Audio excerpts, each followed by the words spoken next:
Levons-nous.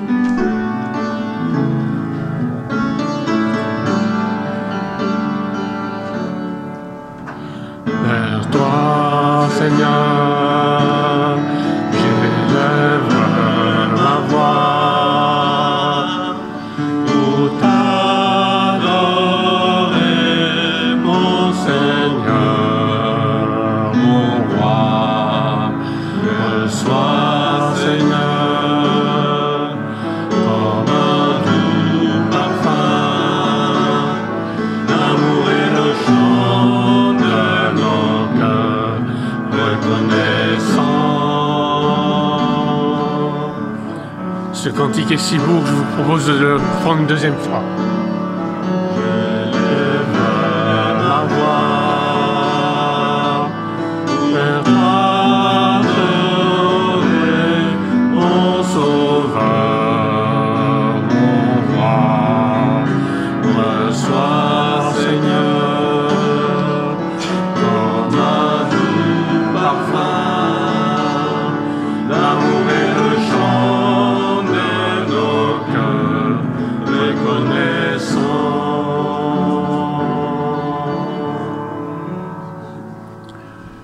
Je voudrais vous souhaiter à tous une très chaleureuse bienvenue ce matin, à vous tous qui êtes des membres réguliers de cette Église, à vous tous qui êtes des visiteurs qui venez peut-être pour la première fois, je sais qu'il y en a plusieurs. Sentez-vous bien ici, nous sommes entre frères et sœurs et nous sommes heureux d'être ensemble. Prions ensemble si vous voulez.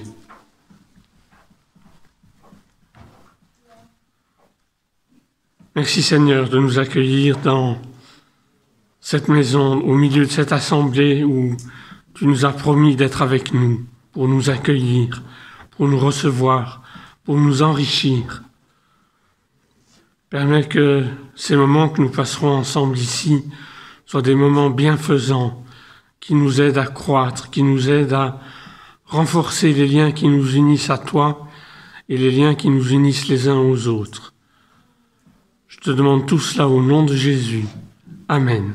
Amen. Nous sommes ici pour glorifier Dieu, pour l'adorer, pour faire une espèce de césure entre tous les soucis de la semaine, tous les soucis de la vie que nous trimballons avec nous, et un moment dédié à une belle chose qui est la communion avec Dieu, un Dieu devant lequel nous nous prosternons. Cantique 211, il y a une strophe.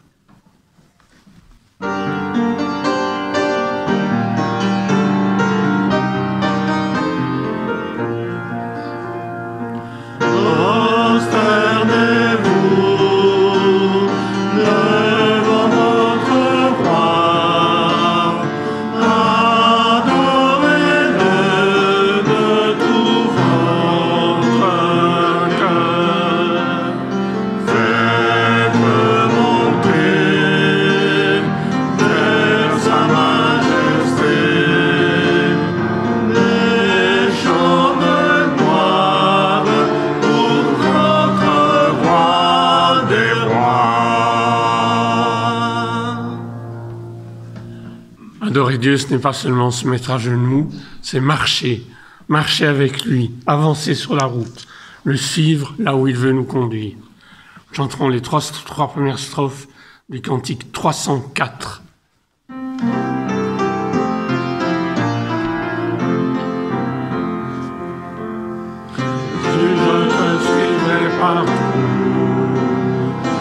Je te suivrai partout, alors la tristesse soit dans l'allégresse. Jésus, je te suivrai partout. Jésus, je te suivrai toujours. Jésus, je te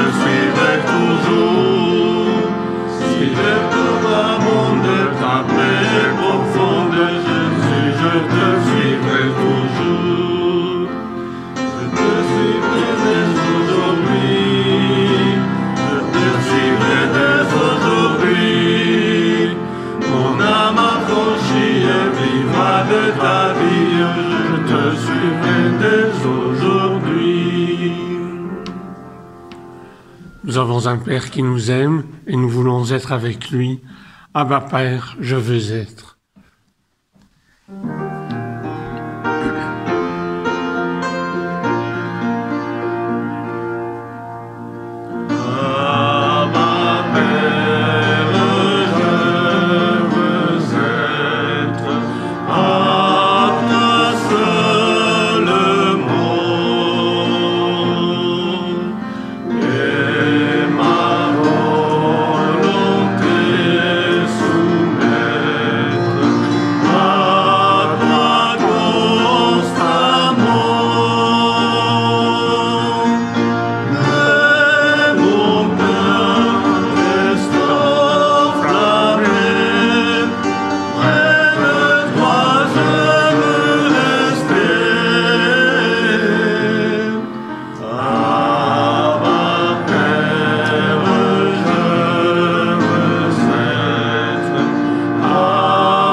Maya a introduit le sujet qui sera présenté par Carlos dans un instant. Je voudrais vous lire juste avant un verset ou quelques versets de la première épître aux Corinthiens au chapitre 1. Je rends toujours grâce à mon Dieu à votre sujet pour la grâce de Dieu qui vous a été accordée en Jésus-Christ. Car en lui, vous êtes devenus riches de tout, de toute parole et de toute connaissance. Et puisque le témoignage du Christ a été confirmé en vous, dès lors, il ne vous manque aucun don de la grâce en attendant la révélation de notre Seigneur Jésus-Christ.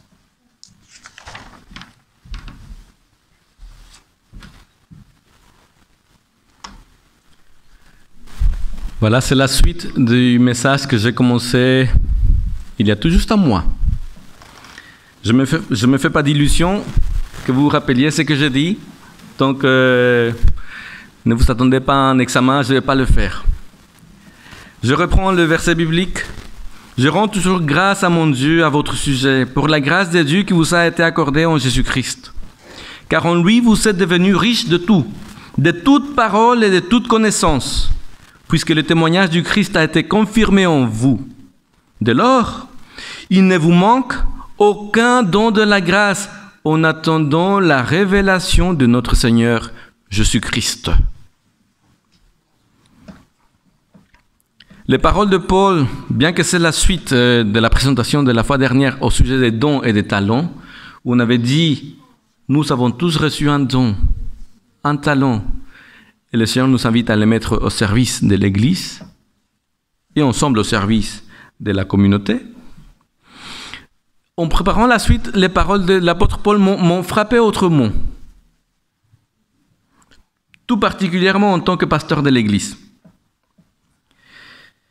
Elle me touche particulièrement parce que, tout en connaissant le type d'église que l'église de Corinthe était, l'apôtre Paul va dire « Je rends toujours grâce à mon Dieu à votre sujet. » Je ne voudrais pas donc continuer ce message sans prendre le temps de dire à chacun de vous « Merci. Merci au nom du Seigneur d'être là. Merci au nom du Seigneur de faire partie de cette Église. Merci d'être cette Église avec ce que vous êtes, avec ce que vous croyez, tel que vous êtes. Chacun de vous apporte en fait une facette différente de la révélation de Dieu.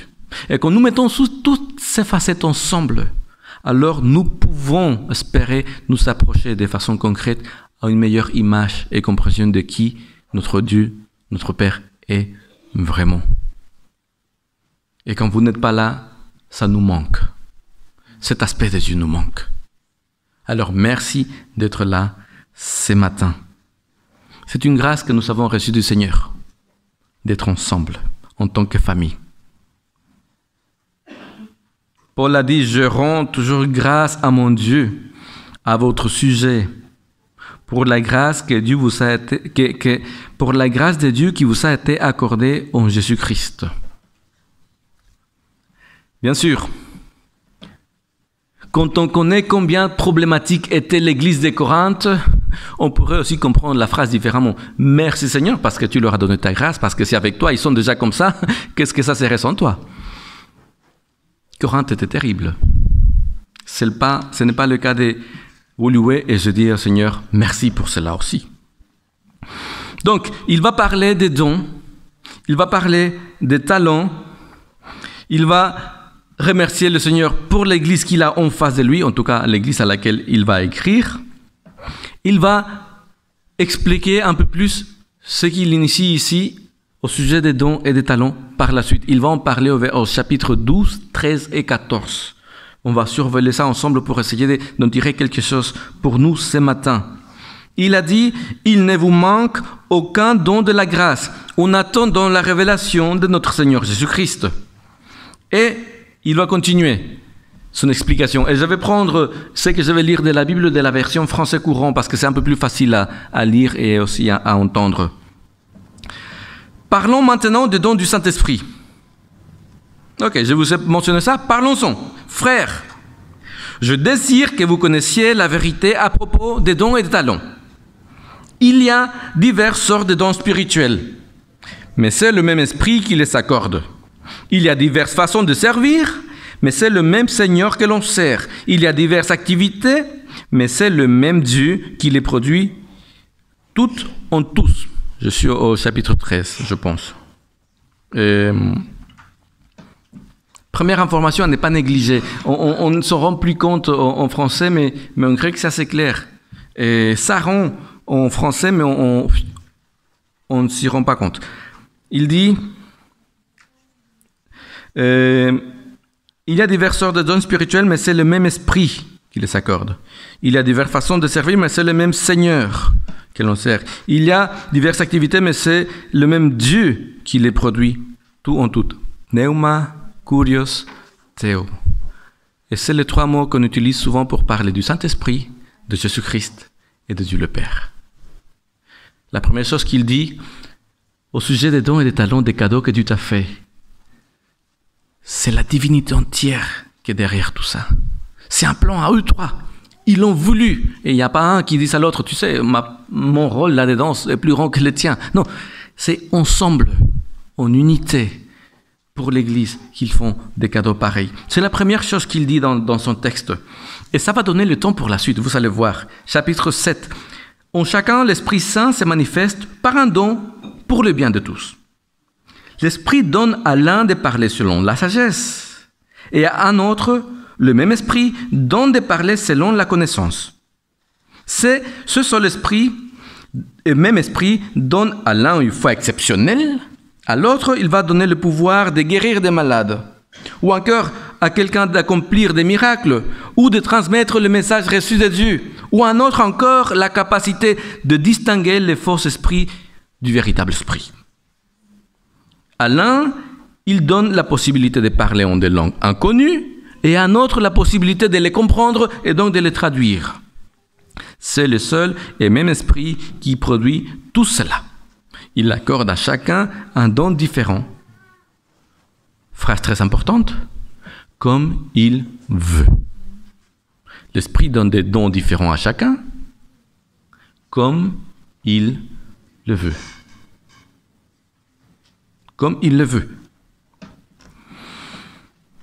Ça arrive qu'on entend dans certaines églises, nous devons nous repentir. Nous devons nous réformer. Nous devons réaviver la flamme, prier plus, jeûner pour que le Saint-Esprit puisse se manifester avec puissance dans l'Église. Parce que là, l'Église telle qu'elle est, on ne le voit pas. Mais le Saint-Esprit, l'apôtre Paul en parle.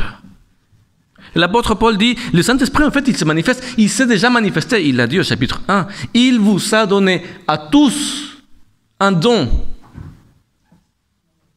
Il ne vous manque rien. Si vous allez dire que le Saint-Esprit ne se manifeste pas dans l'Église, alors il faudrait trouver une personne ici, une seule personne ici qui dise « Moi, je n'ai aucun talent. Allez-y. Qui n'a pas un seul talent? La dernière fois, on a vu, il y a des talents de cuisinière, de couture. D'ailleurs, si quelqu'un a le talent de la couture, s'il vous plaît, et c'est sérieux, j'aurais besoin de parler avec elle à la fin du culte. J'ai un besoin vraiment important pour la troupe. Il y a une main qui se lève, s'il vous plaît. Ivy, excellent, merci bien. Ne t'échappe pas. On a tous reçu un talent. Et selon l'apôtre Paul, le fait qu'on ait tous reçu un talent, c'est la preuve même que le Saint-Esprit est actif, est agissant, est vivant dans cette église. Le problème, c'est que, d'accord, il est là, d'accord, il se manifeste, mais si nous voulons voir la puissance du Saint-Esprit dans cette église, ce n'est plus son rôle. C'est le rôle de qui? C'est mon rôle, c'est votre rôle. Il t'a fait un cadeau. Tu as un don, tu as un talent, et maintenant il dit, moi je fais ma part. Je te fais des cadeaux. Tu es mon enfant que j'aime. C'est à toi maintenant de manifester comment ce cadeau, comment ce don peut se révéler une bénédiction pour ton église. Donc, au lieu d'aller dire, oui, mais le Saint-Esprit ne se manifeste pas parce que l'Église ne fait pas ceci, ne fait pas cela, l'apôtre Paul dit à cette Église très problématique, l'Église de Corinthe, mais au fond, ça ne tient qu'à vous. La toute-puissance du Dieu Très-Haut n'attend que toi pour se manifester dans ton Église, à condition que tu dises, ce que j'ai reçu, je le mets au service. C'est formidable.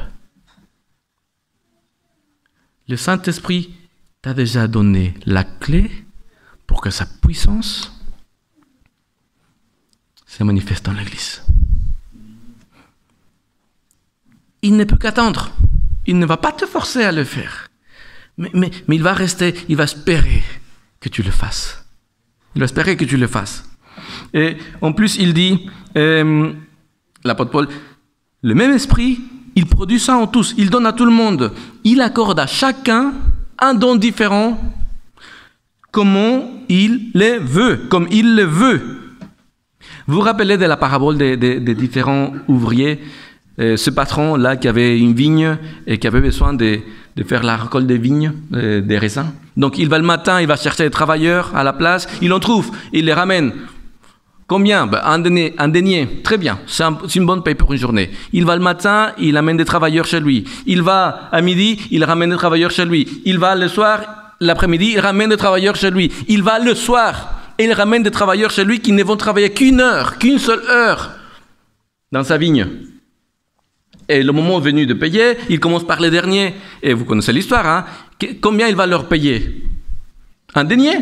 La même chose qu'il avait accordé avec ceux qui ont travaillé toute la journée. Et donc, Jésus continue l'histoire, il dit, quand les premiers qui sont arrivés ont vu que les tout derniers reçoivent un denier, ils se sont dit, waouh, génial, nous on va recevoir plus.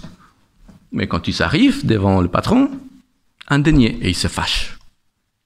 Injustice! C'est quoi cette histoire? C'est une arnaque! Et là, la réponse est nette. En quoi j'étais arnaqué?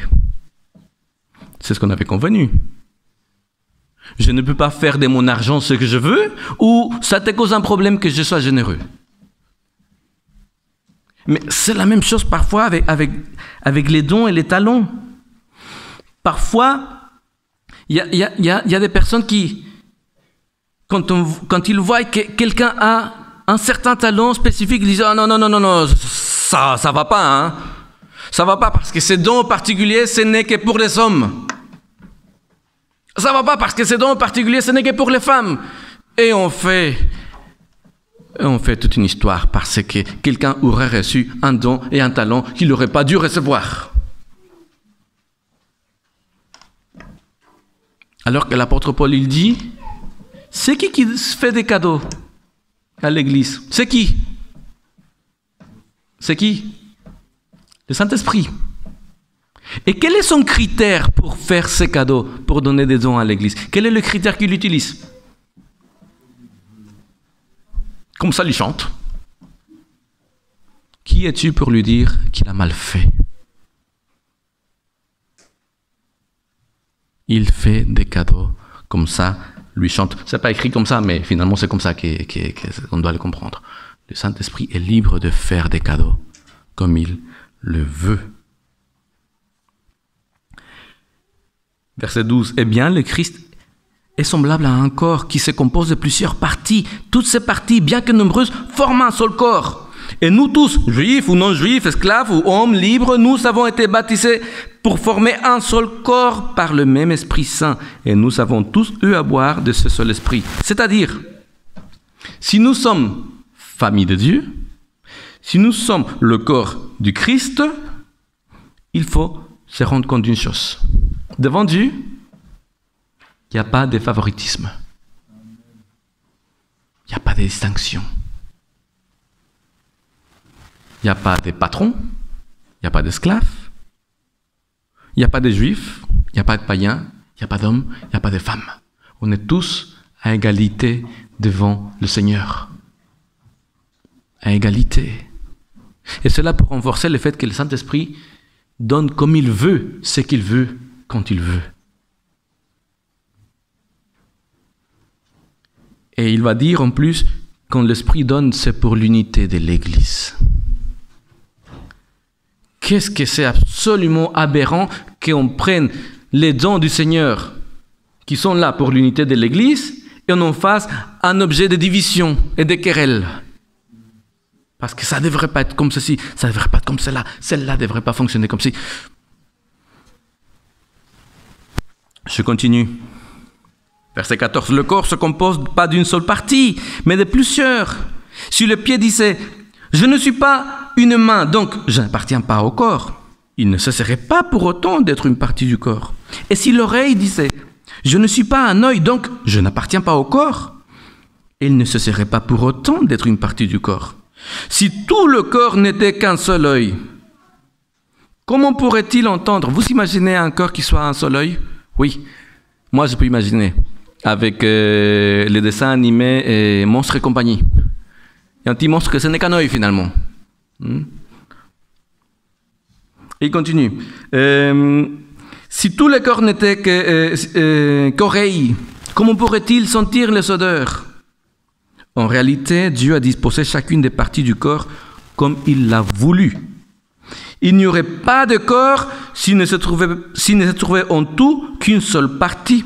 En fait, il y a plusieurs parties et un seul corps. Première remarque. Vous imaginez cette église s'il n'y avait que des Jérôme et d'Isabelle? On les aime bien. Mais s'il n'y avait que des Jérôme et d'Isabelle, franchement, eux-mêmes ne se supporteraient pas. Mais il n'y a pas que des Jérôme et des Isabelle.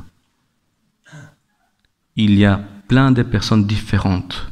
Et c'est important parce qu'ici, l'apôtre Paul a fait un glissement dans son explication. D'abord, il a dit, Dieu a fait des dons à chacun.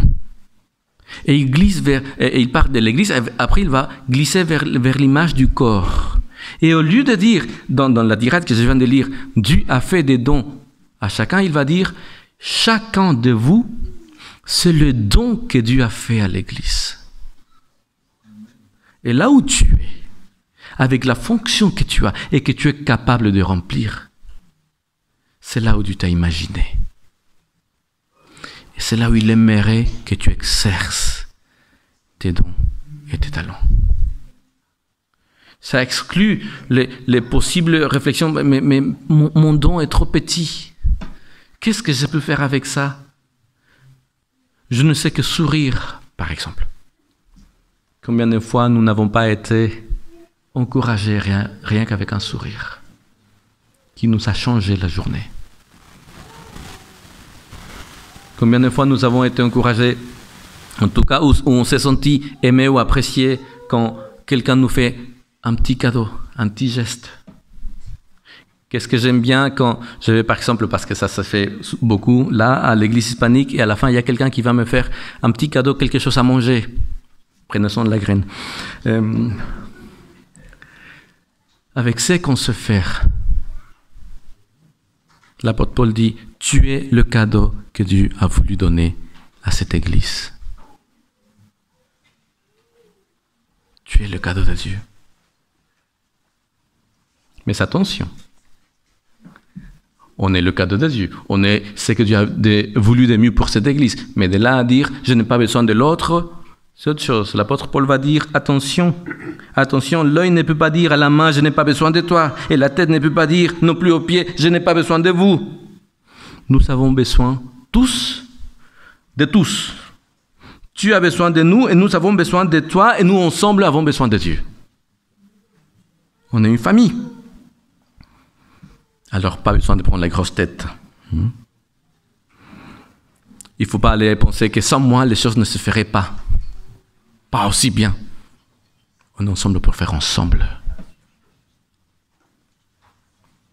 Pas besoin non plus de se sentir en danger si quelqu'un a reçu le même don que toi et qu'il exerce en même temps que toi. Pas besoin de se sentir mal si quelqu'un a reçu même le même don que toi et l'exerce mieux que toi.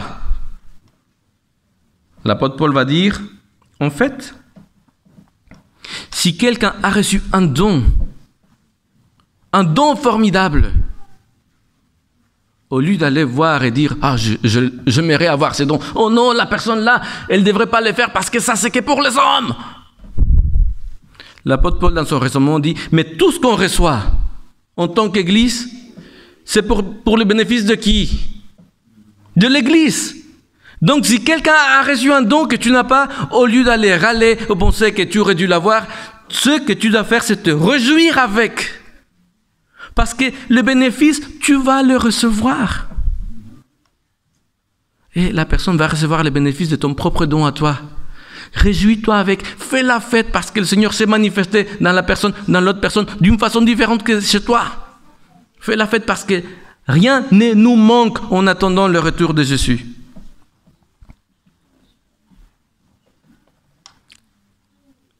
Les cadeaux du Seigneur ne sont pas là pour créer division, mais pour créer l'unité. Si on ne l'a pas compris, on est en train de passer à côté de beaucoup de choses. L'apôtre Paul va continuer. C'est ainsi que dans l'Église, Dieu a établi premièrement des apôtres, deuxièmement des prophètes et troisièmement des enseignants. Ensuite, David, d'abord les apôtres, après le prophète, après les enseignants, donc troisième. Ensuite, il y a ceux qui accomplissent des miracles. Puis, ceux qui peuvent guérir les malades. Ceux qui ont le don d'aider ou de diriger les autres. Ou encore de parler en des langues inconnues. Tous ne sont pas apôtres ou prophètes ou enseignants. Tous n'ont pas le don d'accomplir des miracles, ou de guérir les malades, ou de parler en des langues inconnues, ou d'interpréter ces langues. Même logique, hein? Chacun a reçu un don différent. Mais après, il dit une chose que on dirait que c'est tombé de nulle part. Verset 31. Ainsi, désirez les dons les plus importants. Et là, je me dis, quand j'étais en train de préparer, mais attends. Paul, là, on se calme et on reprend depuis le début. Depuis le début, tu as dit que l'Esprit donne comme il veut à qui il veut des dons, selon sa sagesse. Très bien. Depuis le début, tu nous fais comprendre que nous devons être heureux d'avoir reçu ce que nous avons reçu et ne pas aller désirer et regarder comme les vaches qui voient toujours les prés des côtés plus verts, regarder le don de l'autre pour dire « Ah, j'aimerais avoir ce don-là ». Non, tu as le tien parce qu'il te convient, parce qu'il t'identifie, parce qu'il te représente, parce que Dieu sait qu'avec ça, tu vas faire la meilleure chose possible. Et à la fin, tu fais toute ta tirade et tu finis par dire, en plus tu as dit, devant le Seigneur, nous sommes tous égaux, mais à la fin tu dis, mais cherchez les meilleurs dons quand même. Mais si nous nous mettons tous à chercher les meilleurs dons, il faut d'abord se mettre d'accord. C'est quoi les meilleurs dons? Et puis si nous arrivons à identifier quels sont les meilleurs dons, nous allons tous vouloir devenir ce qu'il a dit qu'il ne faut pas. On va tous vouloir devenir oreille ou nez ou œil dans le corps du Seigneur. Vous comprenez que ça ne colle plus. Et surtout, il donne une liste. Nous avons d'abord les apôtres, après les prophètes, après les enseignants, etc., etc. Est-ce que c'est une liste hiérarchique ou c'est une liste descriptive, simplement? Parce que si elle est hiérarchique, il se paye notre tête, Paul. D'autant plus que qui était le seul qui pouvait recevoir le titre apôtre? Qui? Il y a des critères concrets. Les disciples l'ont dit, ils ont perdu Judas, ils ont dit, il faut le remplacer. Et les seules personnes qui pouvaient remplacer un disciple pour devenir apôtre, c'était qui? Ils disent le critère des personnes qui ont suivi le Seigneur pendant tout son ministère, du début jusqu'à la fin. Ils n'en ont trouvé que 2. Et l'apôtre Paul, il va devenir apôtre parce que Jésus va l'appeler, va lui donner ce don. Et il va comprendre que c'est l'exception. D'abord, il va dire de lui-même, en fait, je suis l'avorton. Et le dernier, parce que, hop, voilà. Mais si sa liste est une liste hiérarchique, et il nous demande de chercher les meilleurs dons, il se paye notre tête parce que nous ne pourrions jamais aspirer à devenir apôtre. Parce que c'est fermé pour tout le monde. Fermé. Alors, comme cela va exactement à l'encontre de tout ce qu'il a dit par avant, il faut se résoudre à que cette liste n'est pas une liste hiérarchique, mais plutôt descriptive. Les saints reçoivent un don, les autres reçoivent un don. Mais il va continuer. Désirer les dons les plus importants, aspirer aux meilleurs dons, disent d'autres versions. C'est quoi le meilleur don? Et c'est là qu'il va entrer dans ce qu'on appelle formidable texte, l'hymne de l'amour. L'hymne à l'amour, de l'amour. Je vais vous le lire. Parce qu'il va dire, aspirer au meilleur don, il va dire, et je vais vous montrer maintenant un chemin qui est supérieur à tout ce qu'on vient de dire. Ok? C'est quoi? Qu'est-ce qu'il y a de supérieur que des personnes qui font des miracles? Qu'est-ce qu'il y a de supérieur à des prophètes, à des apôtres? Qu'est-ce qu'il y a de supérieur? Parce qu'il dit, maintenant, je vais vous montrer. Supposons que je parle les langues des êtres humains et même celles des anges. Si je n'ai pas l'amour, je ne suis rien. Je ne suis rien de plus qu'un métal qui résonne ou qu'une cymbale bruyante. Je pourrais transmettre des messages reçus de la part de Dieu, posséder toute la connaissance et comprendre tous les mystères. Je pourrais avoir la foi capable de déplacer des montagnes. Si je n'ai pas l'amour, je ne suis rien. L'amour est patient. Il est bon. Il n'est pas envieux. Ne se vante pas et n'est pas prétentieux. L'amour ne fait rien de honteux, n'est pas égoïste, ne s'irrite pas, n'éprouve pas des rancunes. L'amour ne se réjouit pas du mal. Il se réjouit de la vérité. En toutes circonstances, il fait face, il garde la foi, il espère, il persévère. L'amour est éternel. Les messages reçus de Dieu cesseront un jour. Le don de parler en des langues inconnues prendra fin. La connaissance disparaîtra. Et il continue, il dit, en effet, nous connaissons que de manière incomplète. Et nous annonçons des messages reçus de Dieu de façon limitée. Mais quand viendra la perfection, ce qui est incomplet disparaîtra. Et il va faire une analogie fantastique, formidable. Il va dire avant et maintenant. Avant, comme j'ai pensé comme un enfant, avant, comme je vivais les choses comme un enfant, j'agissais d'une façon. Mais maintenant, plus. Écoutez, verset 11. Lorsque j'étais un enfant, je parlais comme un enfant, je pensais comme un enfant et je raisonnais comme un enfant. Ce qui correspond à non, ce don-là ne peut pas être exercé par l'autre personne. Ce don-là, il est pour moi. C'est moi qui fais les choses d'une meilleure façon. Moi, je suis indispensable. Si je ne suis pas là, ça ne va pas. Ça, c'est une mentalité d'enfant, c'est-à-dire mûri un peu, grandi. Il dit, mais maintenant, je ne suis plus un enfant. Une fois devenu adulte dans la foi, j'ai abandonné tout ce qui est propre à l'enfant. À présent, nous ne voyons qu'une image confuse, pareille à celle d'un vieux miroir. Mais alors, nous verrons face à face. À présent, je ne connais que de façon incomplète. Mais alors, je connaîtrai Dieu complètement, comme lui-même me connaît. Et il finit comme ceci.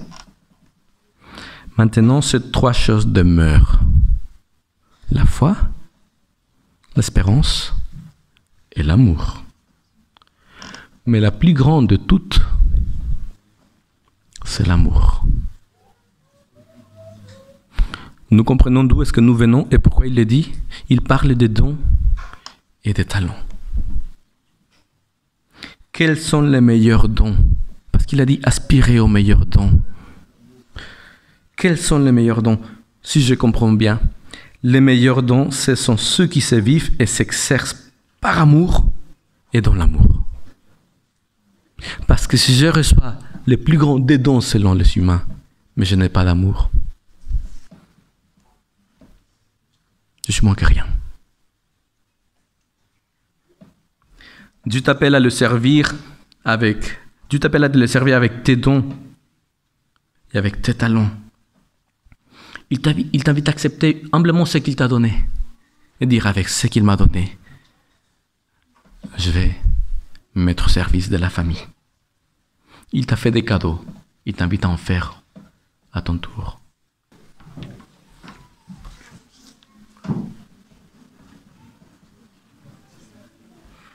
Je crois qu'il y a un chant qui s'impose maintenant, qui fait bon à ton service. Qu'il fait bon à ton service.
Encore une fois, Seigneur, garde-nous avec cette mentalité de service, de reconnaissance, d'humilité, avec ce sens de famille que tu veux que nous puissions nourrir et développer.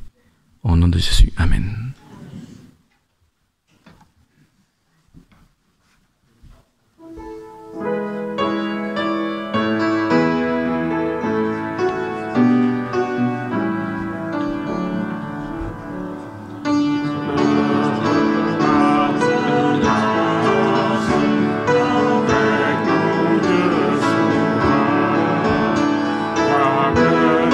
Ne m'y fasse veiller.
Je rends toujours grâce à mon Dieu à votre sujet, pour la grâce de Dieu qui vous a été accordée en Jésus-Christ.